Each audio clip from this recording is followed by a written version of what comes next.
Hey there, everybody. Welcome to our afternoon edition of Big Brother 22 All-Stars Live Feed Spoilers. It is Power of Veto Day, and so far, big ol' asterisk on this, may not happen. It feels like the veto's probably going to be earlier today. Hopefully. It is a little bit nicer here. Yeah, it's a little bit nicer. They've already picked veto players. They picked them just a couple of hours ago even, so they are ahead of schedule from the past couple of weeks. Yes, they are. Let's hope that it is not another 2 a.m. veto, but we'll go through the veto players here. We'll talk about scenarios, what we could potentially see happening. Of course, they are running through every veto scenario possible leading up to it. Absolutely, and so are we. So why not? But before we get into anything here, if you guys like this video, give us a like, subscribe, hit that notification bell, and support us further by checking the links in the description. We've got our Patreon if you want to check out live chats at the end of every month, and also our store. So let's get into the veto players. Here we go. Drumroll. All right, so we've got, obviously, our head of household. Tyler's taking part. Our nominees, Janelle and Kaser. Yep. We've got Bayleigh. Yep. Cody. Yep. And then finally, Memphis. So how, a thumbs up and thumbs down on this veto draw? I mean, it wasn't really going to matter. Well, this is the thing about it. I will say this. It could have been worse if you are a fan of Janelle and Kaser. Yeah, Memphis is really the only wild card. And while Cody is kind of thinking that maybe Memphis might try to throw up, Memphis has said that he's not. And he has said in the past he's going to try to win every single thing he can this season. So, you know, if he tries hard and he wins, is there any possibility that maybe he might take one of them off? I mean, it is tiny, but I just don't think so. Yeah, I don't think it's likely. I'm still in unicorn land here on this Memphis trying to win every competition thing, because I'm just thinking in my head, Memphis, you've already won a veto. You've already won an HOH. It's week 3. Why in the world are you going to win this veto? Because if you don't use it, yeah, you appease your alliance, but you're also going to tick off both Janelle and Kaser, who might throw you under the bus after the fact. I kind of wonder if, because sort of the new school way of playing, comp wins seem to like matter to your resume, where back in the day you could go through a season and not really win much of anything and still win the show. True. I wonder if Memphis realizes that he just needs to build up the resume to have as many wins as possible. Also, maybe because he wasn't that nice to everybody during his HOH, that he wants to have some stuff to fall back on and be like, all right, maybe I wasn't the nicest, but I won, 25 HOHs.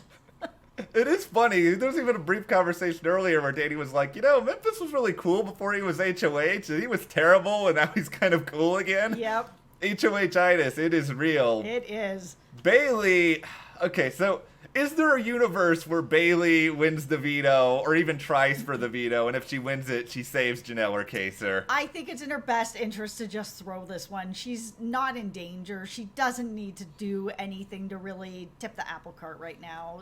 This is not anything she needs.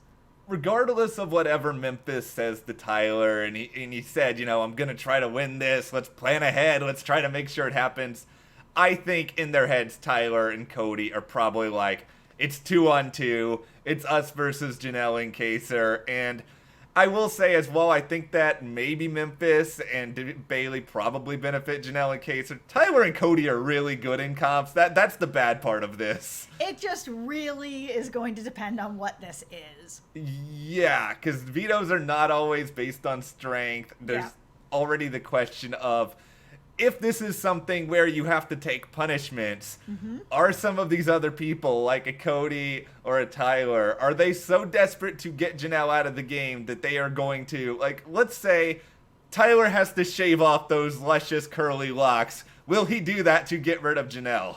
That's a good question. I mean, I think he would, but I mean, I don't know. Yeah, it's one of those sort of really tricky things. It depends on how crazy they want to go with this. I don't think they're going to go that crazy. I don't think they're going to ask for any head shaving in week 3. No, but that's a bit horrific at that point to ask for stuff like that. But I think the types of punishments that we usually see on the show, oh, will you'll take slop this week for the rest of the week. Sure, bring it on. That's fine.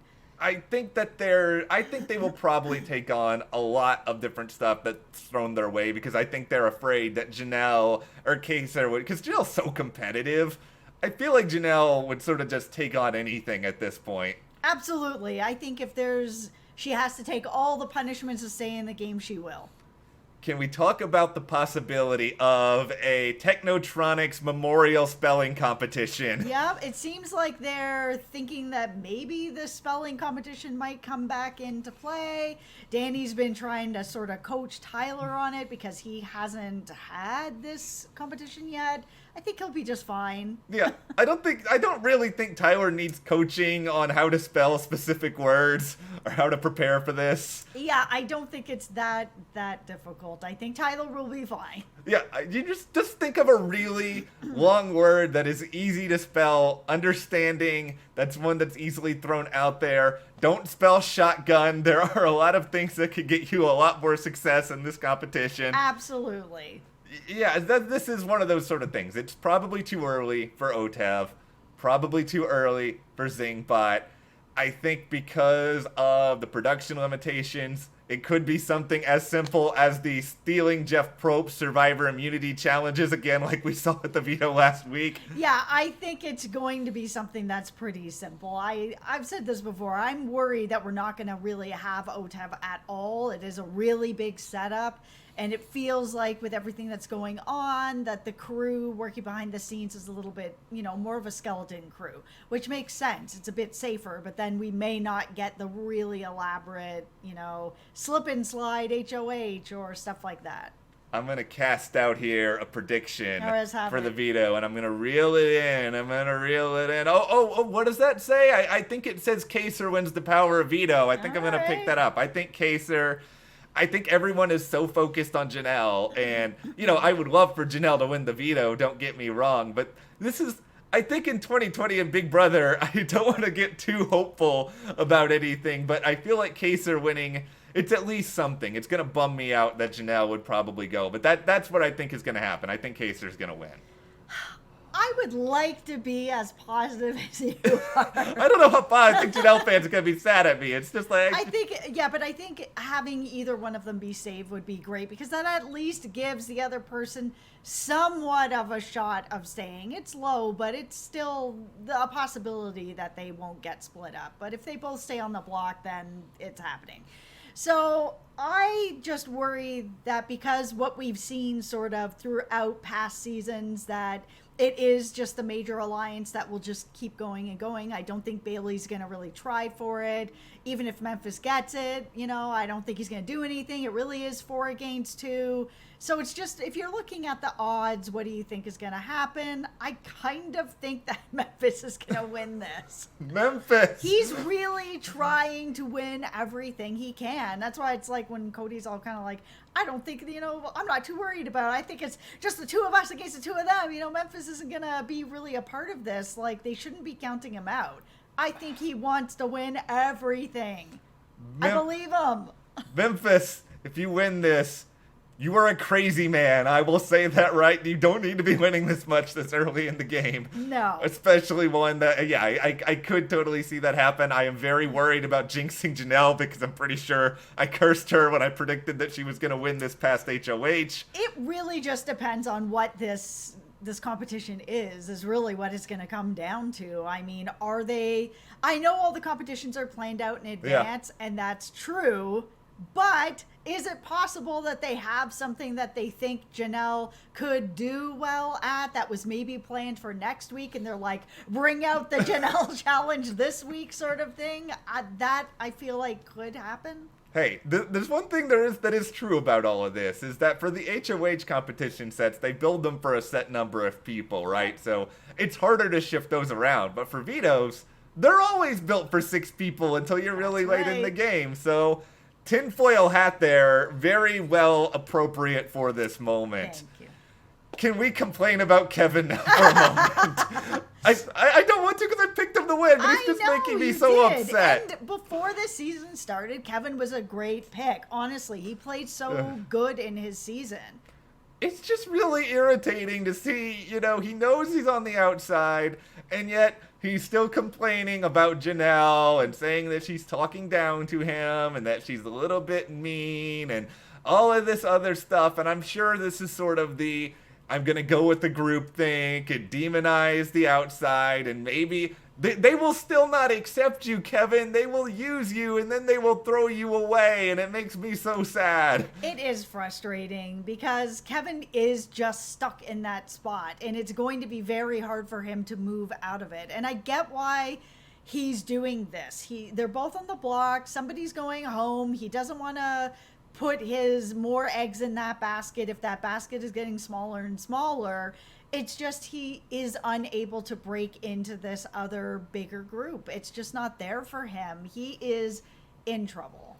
The only chance I think he has is maybe he can win HOH in a week or two, take out maybe one of the big people in the dominant Blob Alliance, get some of them to splinter off, and maybe the house just disintegrates and it becomes mush instead of a blob. It's also, if he can just win an HOH, he can at least have enough power to start talking to people and having people talk to him, because having HOH is really important for just that regard. That's why I always think that the first HOH is the most important in New School Big Brother, because that's how the biggest alliances are always made. It's always made with whoever's got that first HOH. So if he can just get HOH next week, it's still early enough that he can maybe make a little bit of headway, but he needs that power to make it happen. He does, and otherwise he's just going to go far into the game and then not get anything because nobody will respect anything that he's doing. No. But Danny, she's already thinking a little bit ahead to further in the game beyond this week. Yeah, she is throwing Davon under the bus, and I get what she's doing, but the problem is that Danny has been doing this a lot, and she's been caught in a few lies in her own alliance that people are, skeptical of exactly what she's saying, but she is throwing Davon under the bus. She is thinking a few steps ahead, because once Janelle and Kaysar are split up, we do have another duo here that is Davon and Bayleigh, and they will also need to be split up by this alliance. It was weird kind of hearing Danny talk like this about Davon, and it's not that it's wrong to, sort of strategize and plot ahead, but she was having this conversation with Tyler, and, Davon, I don't think Davon's going to go this week, and it just felt like Tyler was just a little bit more chill, and Danny was kind of really in this hardcore strategy talk, and it felt like Danny wasn't fully reading the room as well as she could have, and I think there are concerns about Davon, but I think there's also concerns about Danny, because I don't think Danny knows how to not play hard. And we saw this back on Big Brother 13 as well. Yeah, and it's good to have a few steps ahead, but you need to just dial it back a bit. You can start to plant the seeds, but Davon's not going home this week, so plant the seeds a tiny bit and then just water them a little bit as it goes. It doesn't have to be all at once, deep dive into, Davon's got to be up on the board as a target coming up. Davon just put herself in such a bad spot by talking so much about being indecisive on this past HOH. Yeah, that's part of what is happening here. and she did put herself in a bad spot with that. And it bums me out, because I want Davon to go far, and now I'm worried she's going to be like the first juror or something like that at this point. Yeah, until that happened, she was playing a really great game. She was in a really great spot. It feels like she needed to just sort of talk this out with just one person, which is either Bayleigh or us, the live feeders. Just go somewhere and just get it out, talk to us, and then go forward. She just talked to too many people. Finally, here is the new edition of Tyler is Good at Big Brother. Danny asks him how he feels about Christmas, and Tyler's just sort of like, yeah, we're all right, but we're not really talking all that much. It's like, people should know the two of them are obviously together. He's just so good at playing things off and just acting like, we're talking here or there. He's so chill that people like fall into the chill trance with him and they just buy into this. And the other thing that tells me about this conversation is Christmas is playing a very good game, and I know that she's paired up with Tyler, so there are some people out there that are kind of like, oh, she's riding his coattails, but that is not the case. People don't know where Christmas is landing. Nobody knows, and everybody feels like they can bring her in, and they want to bring her in. That move with the safety suite and Ian was so smart, and it worked so well that people just can't get a read on her, but everybody wants a piece of her. It's great. She's in such an interesting spot. We'll be talking about her probably for many, many weeks on end from here. We'll probably be talking about her more later, depending on the punishment. But we'll conclude this edition of Live Feed Spoilers now. Later today, we'll hopefully be back to discuss the Veto winner, as long as it's not at like 2 a.m. or something. But who do you want to see win the Veto in the Big Brother 22 house today? Let us know in the comments. And if you like this discussion, give us a like, subscribe, and support us further by checking those links to the store, to our Patreon. And we will see you here next time.